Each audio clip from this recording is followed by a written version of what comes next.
You bet. Take care.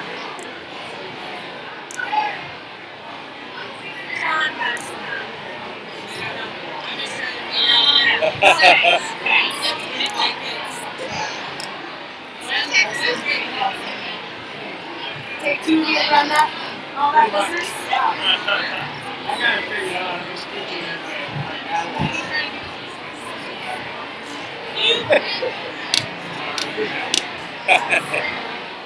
No, she doesn't know. Let's drop myself. Am I gonna get like? Are you in the back of my head now? Or? No, but we are gonna listen to every word you say. It seems like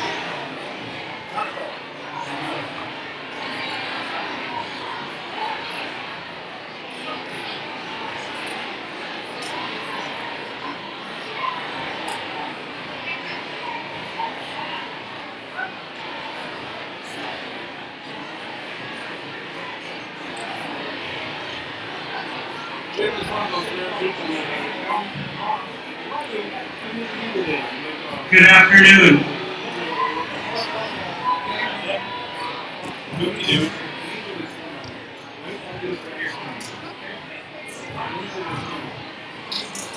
Community members, honored guests, students and staff, welcome to our 5th annual Veterans Day program. Students, after the last song today, please in an orderly and safe manner, you will be released to 6th hour. Community members, if you park directly in front of the school, our buses will start arriving at 2:30 p.m. So we ask that you please move your vehicles before they arrive. November 11th, 2017 is a day set aside to honor those who have served their country. It traces its roots back to World War I when it was known as Armistice Day. In 1954, in its original proclamation on Armistice Day, Congress spelled out the purpose for the commemoration. Whereas the 11th of November, 1918 marked the cessation of the most destructive, sanguinary, and far-reaching war in human annals, and the resumption by the people of the United States of peaceful relations with other nations, which we hope may never again be severed. And whereas it is fitting that the recurring anniversary of this date should be commemorated with thanksgiving and prayer and exercises designated to perpetuate peace through goodwill and mutual understanding between nations. And whereas the legislatures of 27 of our states have already declared November 11th to be a legal holiday, therefore be it resolved by the Senate, with the House of Representatives concurring, that the President of the United States is requested to issue a proclamation calling upon the officials to display the flag of the United States on all government buildings on November 11th, and inviting the people of the United States to observe the day in schools and churches or other suitable places with appropriate ceremonies of friendly relations with all other people. At this time, would you please rise? Gentlemen, remove your headgear and help us honor America by singing along with our national anthem.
At this time, I would like to introduce the Milaca High School Concert Choir under the direction of Ms. Laura Oden.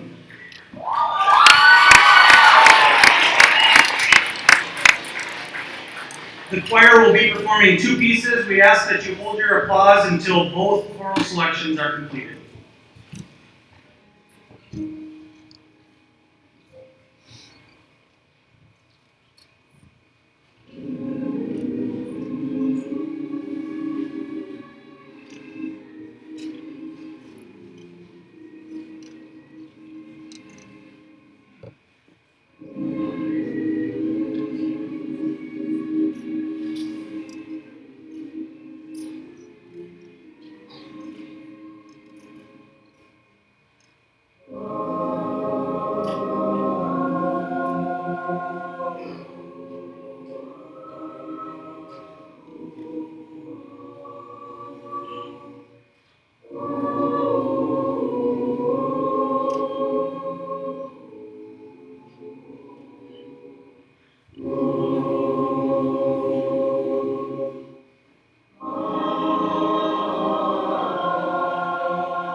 is marching. Troop is marching. Troop is marching. Troop is marching. Troop is marching. Troop is marching. Troop is marching. Troop is marching. Troop is marching. Troop is marching. Troop is marching. Troop is marching. Glory, glory, hallelujah. Glory, glory, hallelujah. Glory, glory, hallelujah. His truth is marching on.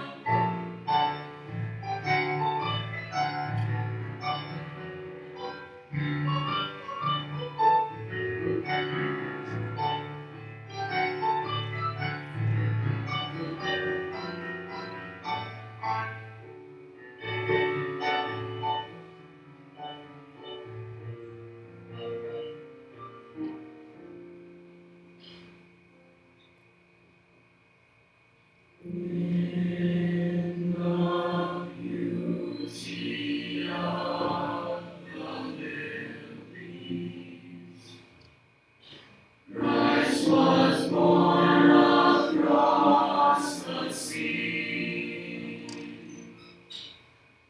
with the glory in his bosom that transfigures you and me. As he died to make man holy, let us live to make men free while God is marching on. Glory, glory, hallelujah. Glory, glory, hallelujah. Glory, glory, hallelujah. His truth is marching on. Glory, glory, hallelujah. Glory, glory, hallelujah. Glory, glory, hallelujah. His truth is marching on.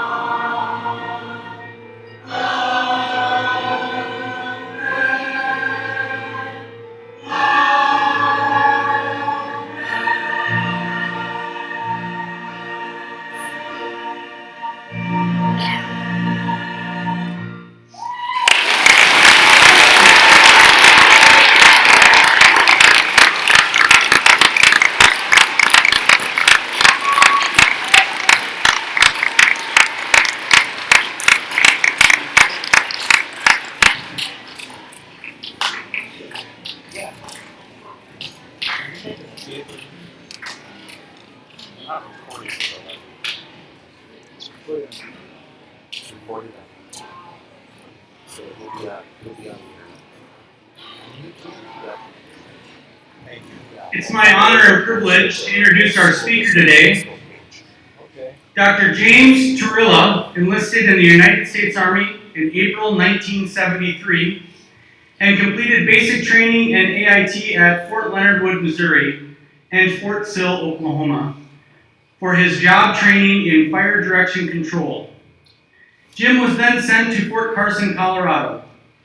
In 1975, he was sent to basic non-commissioned officer school at Fort Sill prior to being sent to Korea, where he served 13 months at Fire Base 4 Papa 1 on the demilitarized zone with the 2nd Infantry Division.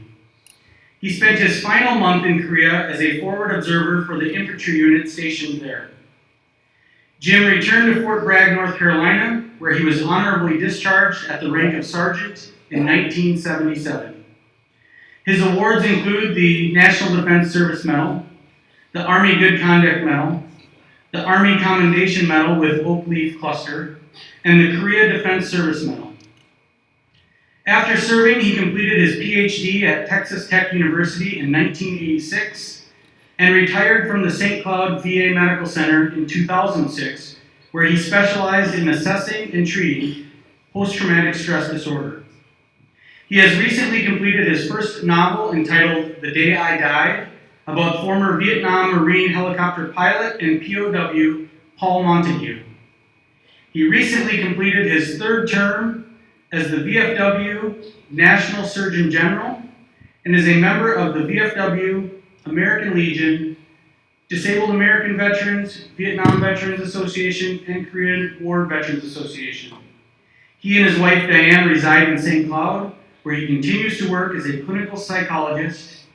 He is also the founder and pilot for Freedom Flight, the POW MIA hot air balloon team. Join me in welcoming Dr. James Tuorila.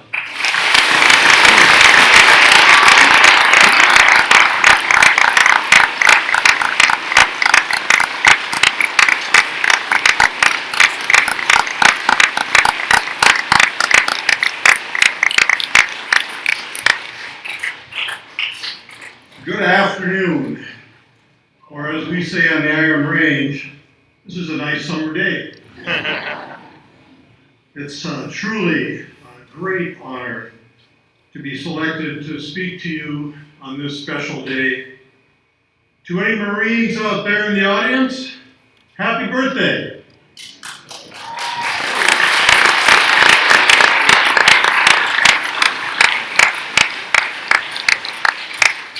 Semper Fi, fellow Marines, and to all of our other veterans and family members, and if we have any Gold Star family members in the audience, would you please rise? Well, thank everyone for your service and for coming today, and especially to the students. What is it, Go Big Red? Well, I'm from a small town up in the Iron Range called Calumet. Went to Greenway High School in Coleraine, and after I got out of the service, came back and finished my undergraduate degree at Bemidji State University, where I found my calling at that time to work with veterans. So I continued on through graduate school and gained more knowledge and experience, and started working with a bunch of World War II veterans called the Lost Battalion. They were captured in the early months of World War II in the Pacific on the island of Java, and otherwise they were sunk in the USS Houston, and they were sent to what is now Vietnam, where they spent the next 3.5 years in captivity, with over 50% of them dying from starvation and torture and disease. And I just fell in love with this group of veterans. And I decided I had to do something to honor them. And so when it was time to do my doctoral dissertation, I stated, why don't we do something on prisoners of war? And I had been reading about a World War II concentration survivor by the name of Viktor Frankl, who had survived 3 of the worst concentration camps in World War II. And he had came up with a theory called purpose or meaning in life. And you could even have purpose or meaning in life in suffering. So I decided to study these World War II POWs, and I wrote my dissertation on humanity in the face of inhumane conditions. And I was immediately hired by the St. Cloud VA as a clinical psychologist to work with their local veterans here in central Minnesota, dealing with post-traumatic stress disorder. Although I wasn't a Vietnam veteran myself, I soon gained their respect by being a veteran and listening to them and learning about their issues and what they had gone through in Vietnam. But most importantly, even more than that, I worked with World War II veterans, and I continued to run their group for the next 20 years. And what I learned from them and the Vietnam veterans that I worked with over 20 years at the VA truly changed me and touched my heart. And that when I came up with the idea for Freedom Flight, a hot air balloon, a black hot air balloon, unlike other balloons, with a POW MIA logo on it, that we flew for the next 30 years around the United States and Europe honoring those who sacrificed the most by being prisoners of war. My hope today is that you will leave here with a renewed faith and pride in our nation's veterans and their service to this great country, and that your appreciation for our newest generation of veterans from Iraq and Afghanistan will motivate you to assist them and honor them as they continue to struggle with their combat experiences, deaths of their friends, their earned benefits that they're still fighting to receive, and the medical care that they so greatly need. And we must dedicate ourselves to stopping the suicide rate of 22 veterans a day. We cannot allow this to go on. We are losing too many of our soldiers because of this, and that must change. Several years ago, my wife and I had the great opportunity of going to the Milaca Military Cemetery in the Netherlands. There are cemeteries all around the world, these hallowed grounds that we are burying our soldiers. And to go to these cemeteries and to visit their graves and to honor them is no greater thing in my life that I can think of. As we were in Margraten, we visited the graves of over 8,301 U.S. soldiers and airmen from World War II. Most of them shot down with the 8th Air Force or killed during Operation Market Garden, the largest airborne operation in World War II.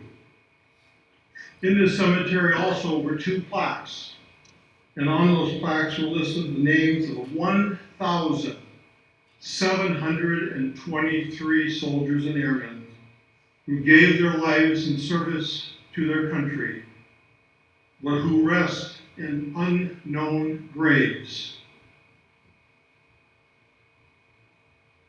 Most of them were lost right at the end of World War II. Many tears were shed by my wife and I as we visited these headstones, and especially looked up the ones that were from Minnesota. There are still over 70,000 soldiers that have not come home from World War II. Nearly 8,000 from the Korean War, and 1,600 from the Vietnam War. Their families still wait for them. In the past, my wife and I had the opportunity to see the movie Flags of Our Fathers, the epic World War II film about the Battle of Iwo Jima. There were more medals of honor awarded during this battle than at any other battle in World War II. And I am proud to say that my Uncle Lloyd was a 1st Marine Raider and was there on Iwo Jima, along with Guadalcanal and Bougainville and other islands in the Pacific. And I listened to his stories growing up and how he survived every one of these landings, always in the 1st and 2nd wave as a Marine, and never receiving a Purple Heart. I asked Uncle Lloyd, I said, how did that happen? By the grace of God. He made it and came home. My father served in World War II in Italy. My son in Iraq. And he is now a retired Army captain. Very proud. My brother went to the United States Air Force Academy, and all of my uncles served in one form of branch of the military or another. I joined the Army during my 2nd year of college. I was attending Itasca Community College. I had a wrestling scholarship. And I was running out of funds, and I decided it was time to do my service to the country. So in 1973, I decided to enlist. Luckily, the war in Vietnam was winding down. And instead of being sent to Vietnam, I ended up at Fort Carson, Colorado, and then eventually to the 2nd Infantry Division on the DMZ in Korea. My last month there, serving as a forward observer, walking along the DMZ carrying a PRC 25 radio on my back. Those of you veterans probably know what that is. We call it the Prick 25 radio. And to this day, nearly 50 years later, I can only remember getting out of the truck, putting on my flat vest, loading my M16, putting on the radio, and heading out on patrol, and nothing after that. So it's truly an experience that I know changed my life. And when I came home from Korea, I share this with fellow veterans. I went out on the town with my best friend from high school. And I went up to a jukebox to play a couple songs. And he came up behind me unexpectedly. And I raised my fist up and almost caught him right below his nose. And I will never, to this day, forget the look in his eyes as his best friend nearly struck him. I knew at that moment in my life that I was a changed person, that I was not the same person that went overseas.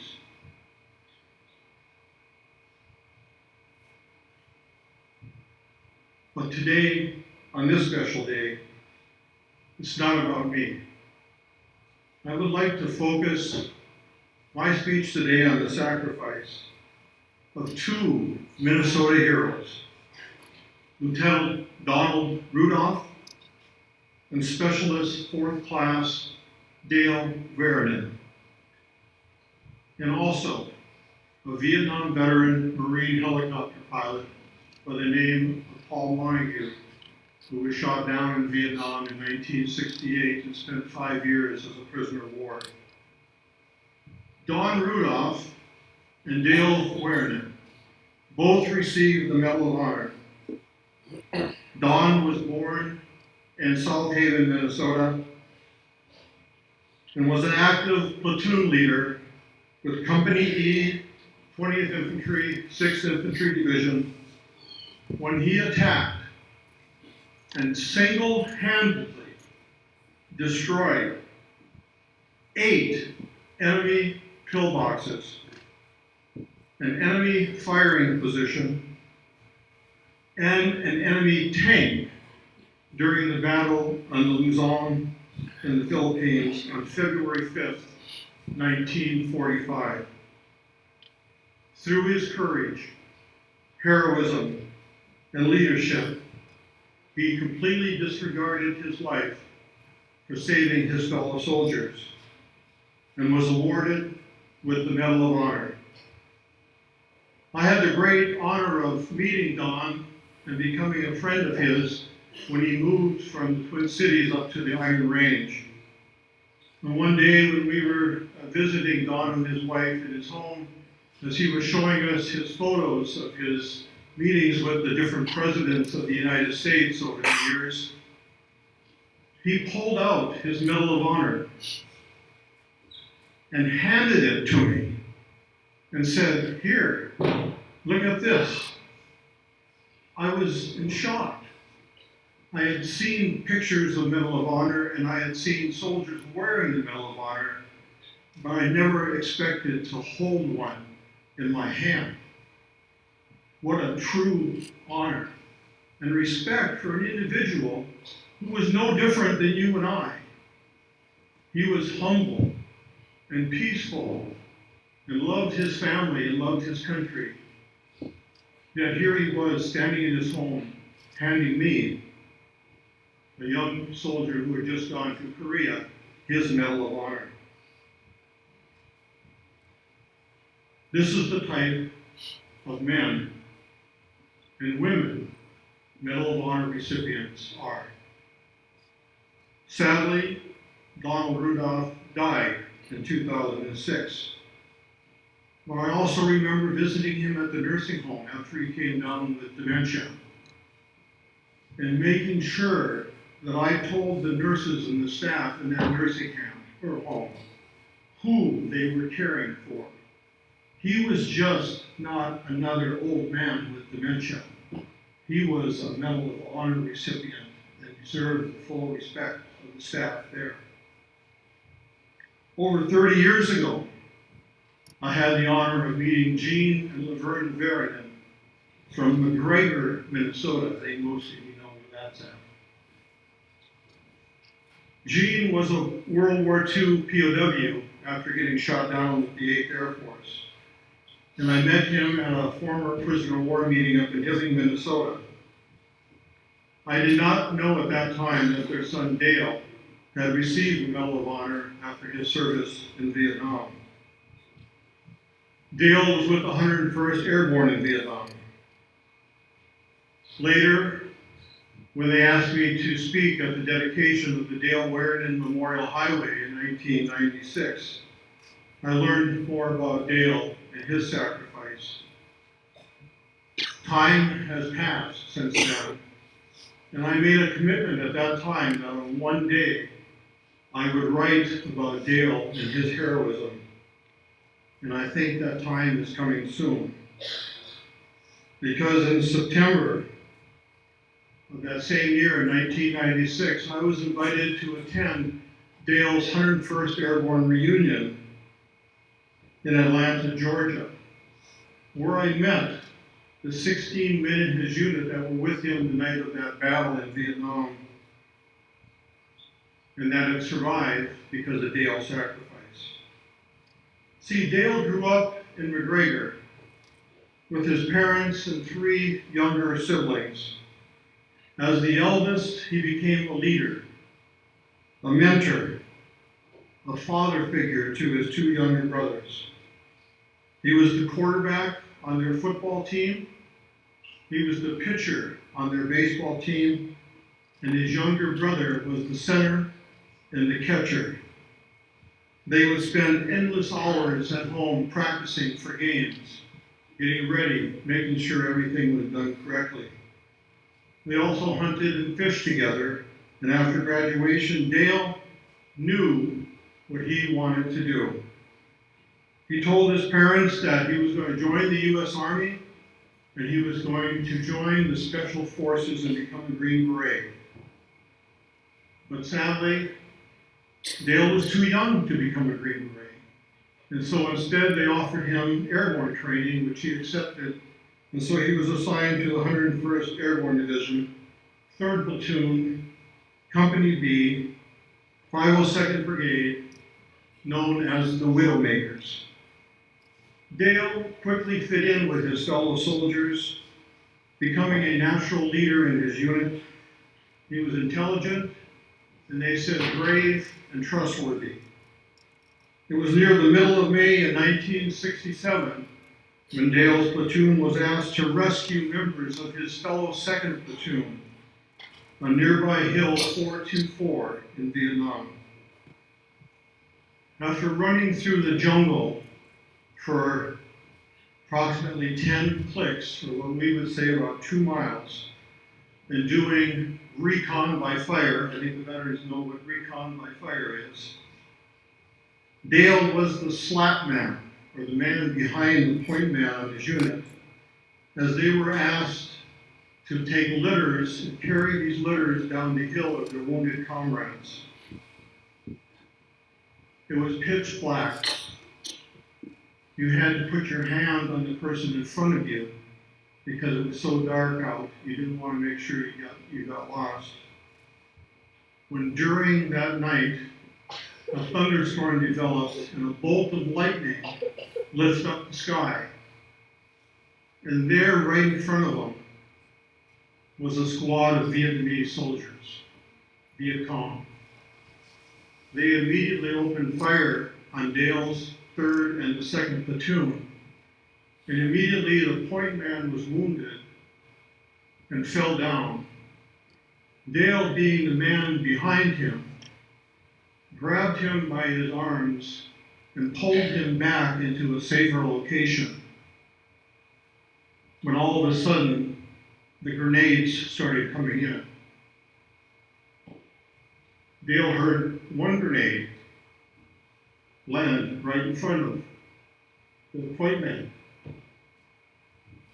He jumped over him on top of the grenade, covered it, and all they heard was the explosion being sent off underneath Dale, saving the lives of at least 5 of his fellow soldiers that night.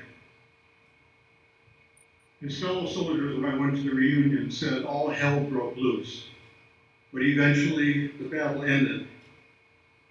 Dale was given immediate medical care, but died later that night. His last words, "Is everyone else okay? Is everyone else okay?" Dale's remains were sent home to his family, and he was buried south of McGregor, Minnesota. And his funeral took place in 1967, and 2.5 years later, his family was notified that President Nixon was going to award Dale the Medal of Honor. This happened in October 1969. I continue to see Dale's family. His father is now gone, but his brother is still alive. His younger brother followed in Dale's footsteps and went to Vietnam and made it home safely. But I also wanted to talk to you about one other veteran by the name of Paul Montague. Paul Montague went into the Marine Corps at the end of the Korean War. He made it home safely, came back, went to college, got his degree, got married, started having children, was having difficulty finding a job, so decided to go back into the Marine Corps, but they would only accept him if he volunteered to become an officer and a pilot.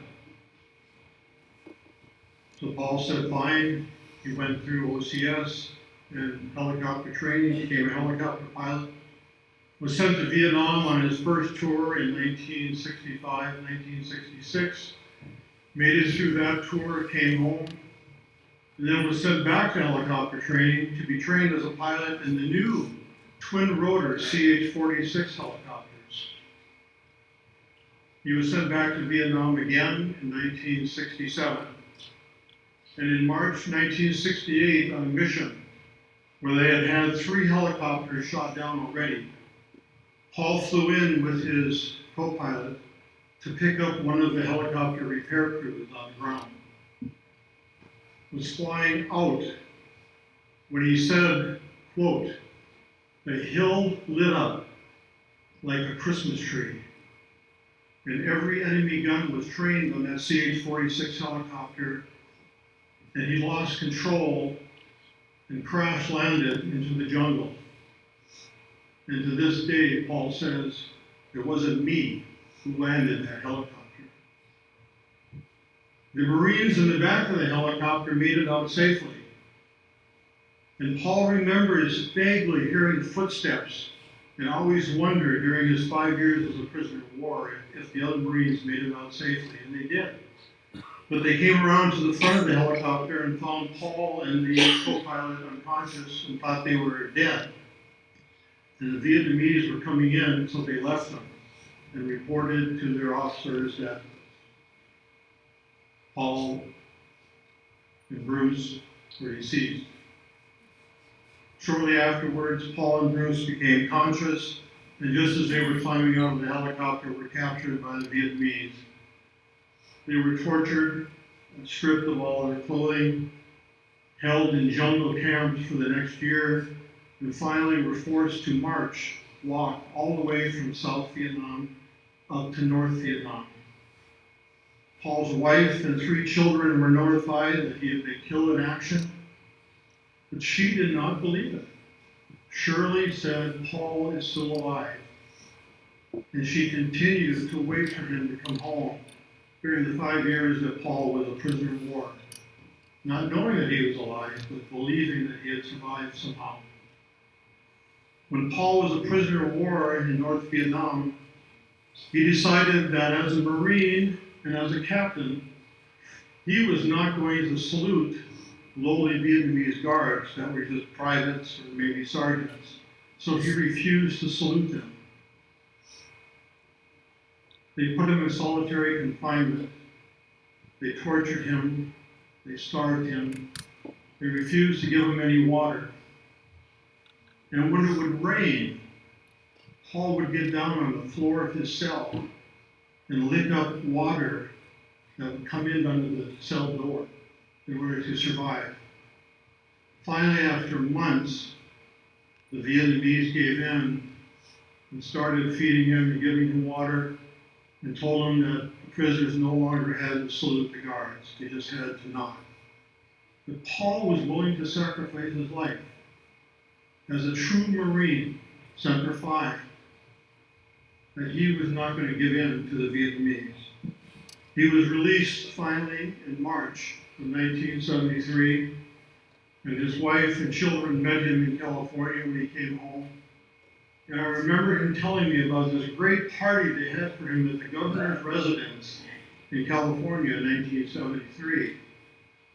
And I'm going, well, who was the governor of California in 1973?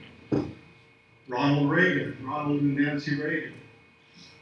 And then after that, President Nixon had a reception for all the prisoners of war at the White House, the largest reception in the White House lawn in 1973 for all the POWs who came home.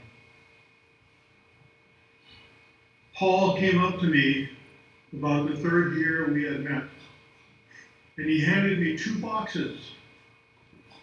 And in these boxes were his handwritten notes over the last 30 years that he had taken. And I will never forget his words to me. He said, "Jim, God told me to give this to you. You're supposed to write my life story." Now, how do you turn that down?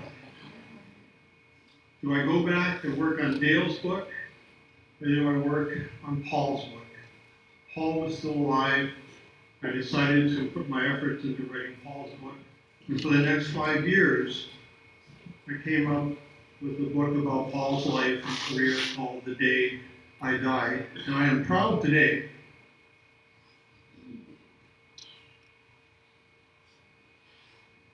to present the hardcover autographed copy signed by Paul and myself to your school library that I hope that your students and staff will enjoy reading.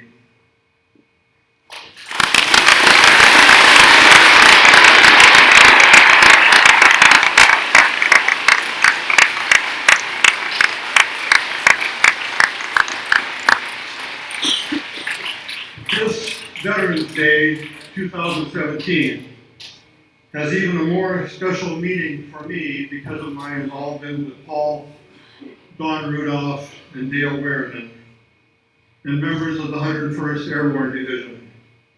It is also special because of my son's safe return home from Iraq, my family's military service, and because of the young men and women in this country who defend freedom all around the world.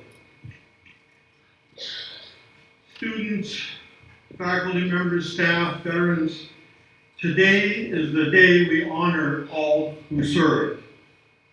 Their sacrifice, their bravery, their patriotism, and for some, their memory.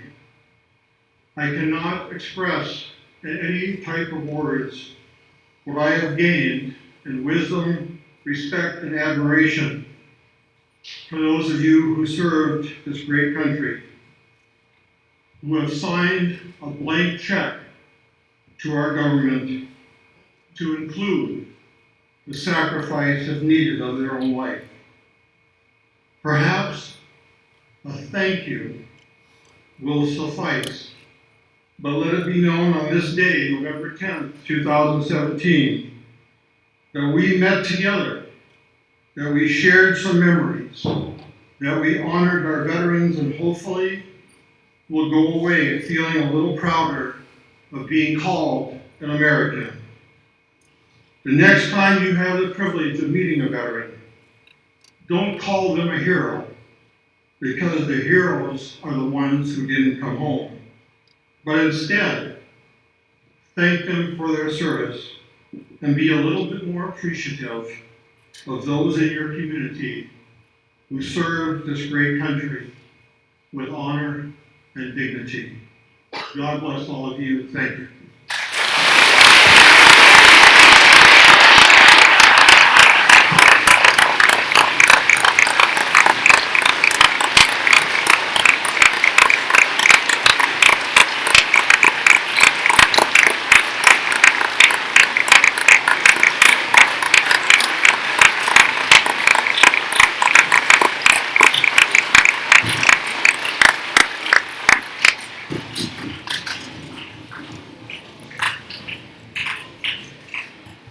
At this time, I would like to introduce the Milaca High School Symphonic Band under the direction of Mr. Andrew Nelson.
In keeping with military tradition, the symphonic band and concert choir will now perform Armed Forces Salute.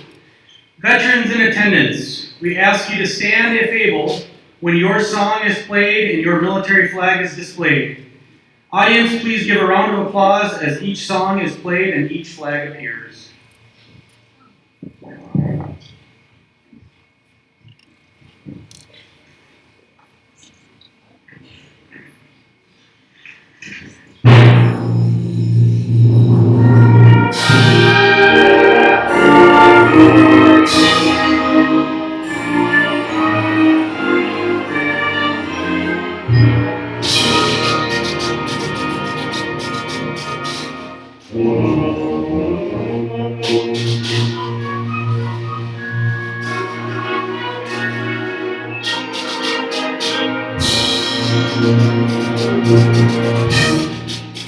The United States Army.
The United States Coast Guard.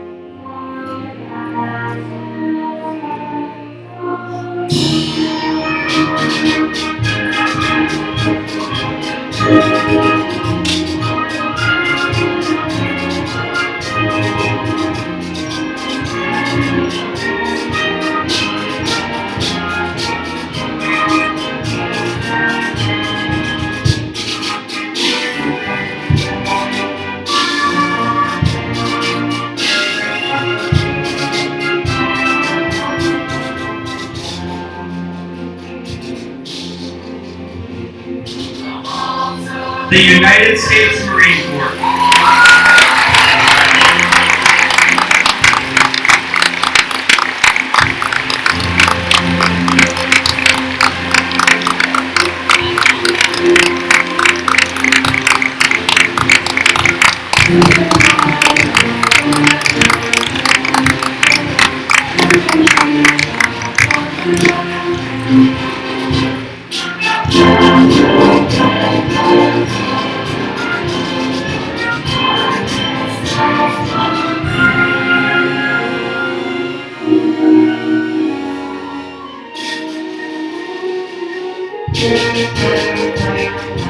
The U.S. Air Force.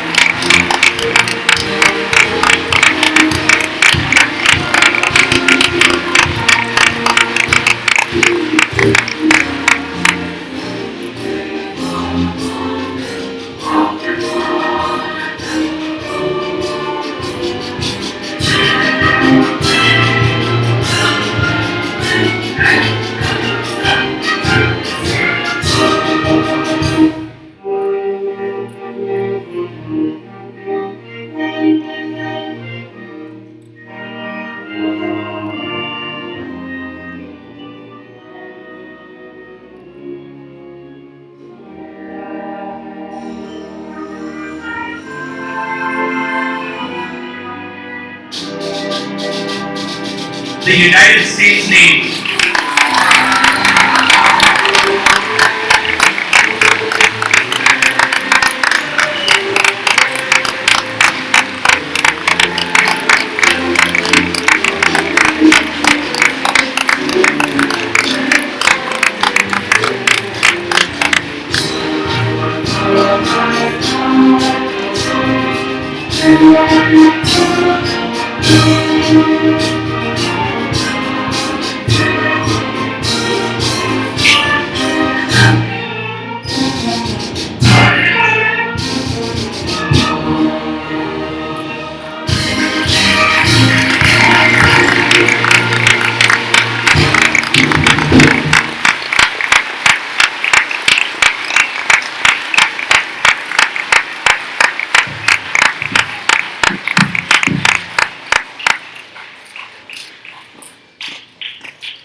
If you're a veteran again, all of you stand right now at the same time. All the veterans stand up. Let's offer them another thank you.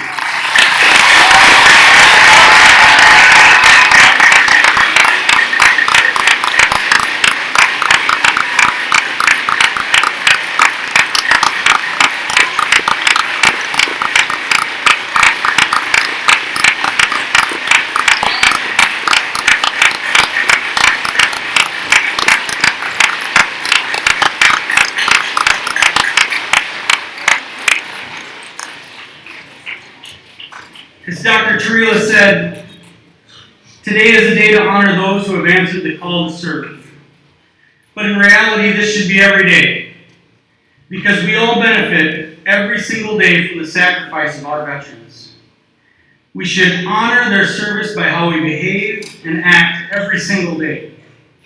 The pride we take in how we live, how we study, how we work, and most importantly, how we treat others, should honor those who have given us the freedom and liberty to do so.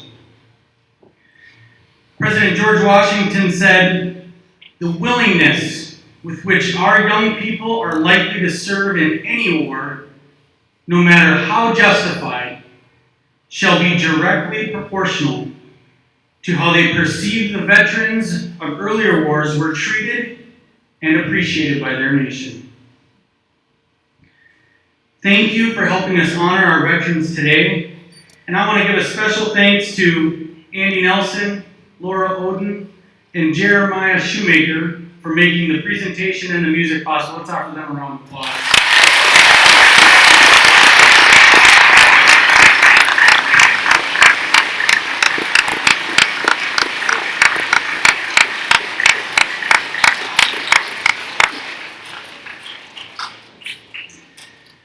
Please take a moment to remember and pray for our armed forces around the world as the concert choir and symphonic band end our performance today with America the Beautiful.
Students, at this time, you're released to head back to 6th hour.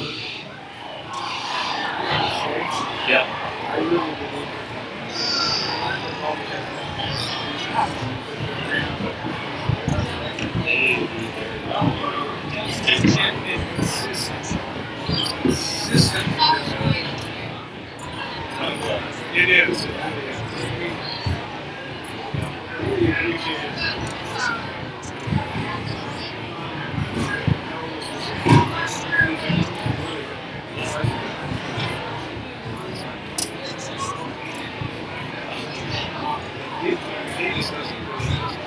Alright, let's finish up. Probably just need to go stop. Yeah, stop.